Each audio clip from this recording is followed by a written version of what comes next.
కాలంలో ప్రతి చిన్న పనికి వాహనం తప్పనిసరి అయింది. ఏ ఒక్కరు సైకిల్పై వెళ్ళటం కానీ నడిచి వెళ్ళటం కానీ చేయటం లేదు. ఎక్కడో ఒక చోట వ్యాయామం కోసం సైకిల్ తొక్కుతున్నారే తప్ప సైకిల్ వాడే వాళ్ళు దాదాపుగా లేరనే చెప్పవచ్చు. కానీ 70 ఏళ్లు పైబడిన ఓ పెద్దాయన 55 ఏళ్ల నుంచి సైకిల్తోనే సావాసం చేస్తున్నాడు. కార్లు బైకులు కొనుక్కునే స్తోమత ఉన్న నిత్యం సైకిల్ పైనే సవారీ చేస్తున్నాడు. ఎందుకు ఏంటో ఇప్పుడు తెలుసుకుందాం.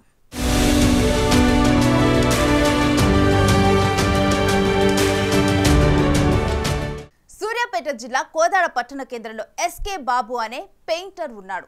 ఈయన వయసు 70 ఏళ్ల పైబడే ఉంటుంది. పెయింటింగ్ కళాకారుడు కావడంతో ఆయన్ను అందరూ పెయింటర్ బాబు అని పిలుస్తారు. అయితే ఈయన పెయింటర్ గానే కాకుండా మరో విధంగా కూడా పట్టణంలో ఫేమస్. ఎలా అంటే ఆయన ఎక్కడికి వెళ్ళినా సైకిల్ పైనే వెళ్తాడు. తన 14వ ఏట సైకిల్ తొక్కటం నేర్చుకున్న బాబు ఇప్పటి వరకు సైకిల్ను విడిచిపెట్టలేదు. తన 55 ఏళ్ల సైకిల్ జర్నీలో కేవలం ఒకే సైకిల్ని మార్చాడు. అది కూడా దొంగలెత్తుకుపోవడంతో రెండో సైకిల్ కొనుక్కున్నాడు. అయితే తాను ఒక్కడే సైకిల్ తొక్కటమే కాకుండా సైకిల్ తొక్కండి, ఆరోగ్యాన్ని కాపాడుకోండి అంటూ బోర్డు తన సైకిల్కి తగిలించుకొని ప్రజలను చైతన్యపరుస్తున్నాడు. 1984 సంవత్సరంలోనే తన 5గురు మిత్రులతో కలిసి అప్పటి సర్పంచ్ చంద్రరావు సహకారంతో విశాఖపట్నం వరకు సైకిల్తో సాహసయాత్ర చేశాడు. నిత్యం కనీసం 10 కిలోమీటర్లైన సైకిల్ తొక్కనది తనకు నిద్ర పట్టదంటున్నాడు. ఇప్పటి వరకు దాదాపు 3 లక్షల కిలోమీటర్లు సైకిల్ తొక్కా అంటున్నాడు. తాను ఇంతవరకు బైక్ నడపడం కూడా నేర్చుకోలేదంటున్నాడు. 70 ఏళ్లు పైబడ్డా ఇంతవరకు తనకు కనీసం బీపీ షుగర్ కూడా రాలేదని, అందుకు కేవలం సైకిలే కారణం అంటున్నాడు. ఒంట్లో సత్తా ఉన్న వరకు సైకిల్ను వదిలేది లేదని ఒత్తి మరీ చెబుతున్నాడు. ప్రజలంతా రోజు సైకిల్ తొక్కాలని, కుదరకపోతే కనీసం వాకింగ్ అయినా చేయాలని కోరుతున్నాడు. అయితే బాబు డెడికేషన్కి మెచ్చిన స్థానిక ఎమ్మెల్యే పద్మావతి ఇటీవల బాబుకి సన్మానం చేశారు. బాబులా అందరూ ఆలోచించాలన్నారు ఎమ్మెల్యే పద్మావతి. ఏది ఏమైనా 55 ఏళ్లుగా గాలి చక్రాలపైనే తిరుగుతున్న పెయింటర్ బాబు సమాజానికి మంచి సందేశాన్ని ఇస్తున్నాడు.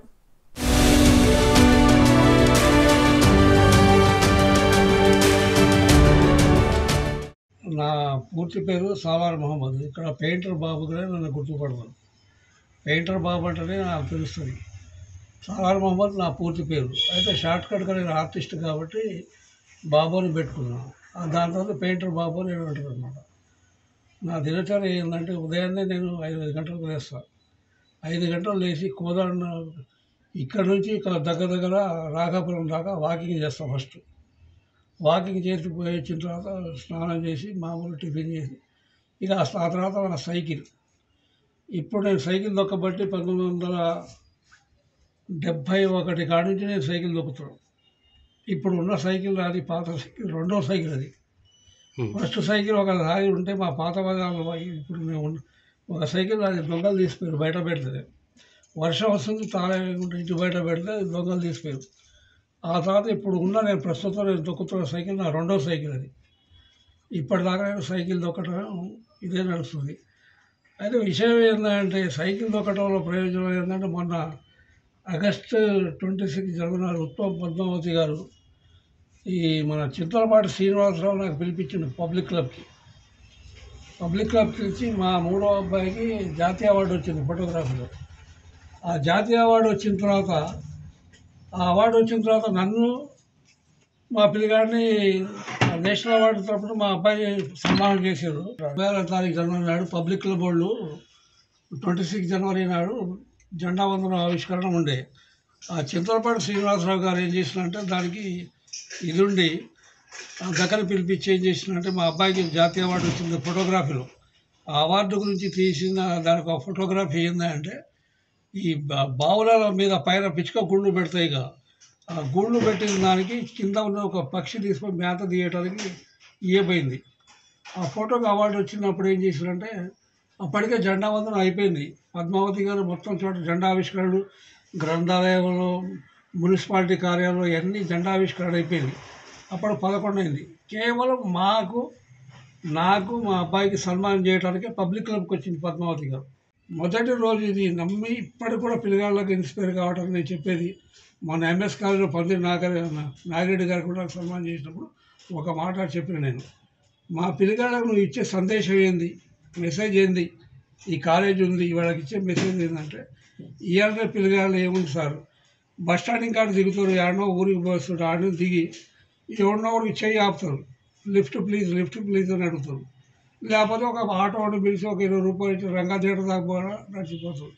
అందుకని వాళ్ళకి సమస్త జబ్బులు మొత్తం వాళ్ళ దగ్గర ఉన్నాయి. మోకాళ్ళ నొప్పులు, షుగర్లు, బీపీలు అన్నీ వాళ్ళకే ఉన్నాయి. నేను పిల్లగాళ్ళకి ఇచ్చే సందేశం ఏంటంటే సాధ్యం ఉన్న మటుకి మోకాళ్ళ నొప్పులు రావు, అనారోగ్య సమస్యలు ఏది ఉండదు. సైకిల్ దొక్కటని ఎంఎస్ కాలేజీలు కూడా నాగేటి సార్కి వాళ్ళ పిల్లగాళ్ళకి కూడా కాలేజీ వాళ్ళకి ఇదే సందేశం నేను ఇచ్చిన. ఇప్పటి కూడా నేను సైకిలే దొక్కుతుంటాను. చాలామంది అంటారు నాకు 3 అబ్బాయిలు, ఏదైనా బండి టీవీఎస్ అని ఏదైనా కొనుక్కోవాలంటే నాది ఒకటే లక్ష్యం, ఉన్నంతకాలం ఈ సైకిలే నాది, నాకు ఏ అనారోగ్య సమస్య లేదు. జనానికి చెప్పేది ఏంటంటే బండ్ల వల్ల ఏంది వాతావరణం కాలుష్యం, పొల్యూషన్. ఇప్పుడు ఈ పొల్యూషన్ వల్ల కారణంగా ఇన్ని అనర్థాలు, అనావృష్టి, అతివృష్టి ఇవన్నీ జరిగే కారణం అదే. ఇంకోటి ఏంటంటే ఫస్ట్గా వాతావరణాన్ని, ఇప్పుడు ఆరోగ్యాన్ని కాపాడండి, వాతావరణాన్ని పరిరక్షించండి, సైకిల్ దొక్కండి, ఆరోగ్యాన్ని కాపాడండి ఒక బోర్డు పెట్టుకొని నేను తిరిగిన. అది ఈనాడు పేపర్లో అంతకుముందు కూడా వచ్చిందన్నమాట. నేను కూడా ఇప్పుడు పిల్లగా మెసేజ్ చేసిందంటే, అరే బాబు సాధ్యమైనప్పుడు నడవండి లేదా సైకిల్ దొక్కండి. ఇప్పుడు కూడా కొన్ని దేశాల్లో సైకిల్ దొక్కుతారు. ఇప్పుడు కూడా డాక్టర్ జాస్తి సుబ్బారావు గారు నాకు ఆయన ఏం చేస్తున్నాడు, రోజు కలుస్తారు. మన పేపర్లో వచ్చింది బుధవారం నాడు ఈనాడులో, బుధవారం 4వ తారీఖు బుధవారం నాడు ఈనాడులో పెద్దగా వచ్చింది. సైకిల్ చక్రాలపై తిరుగుతున్నాడని వచ్చింది.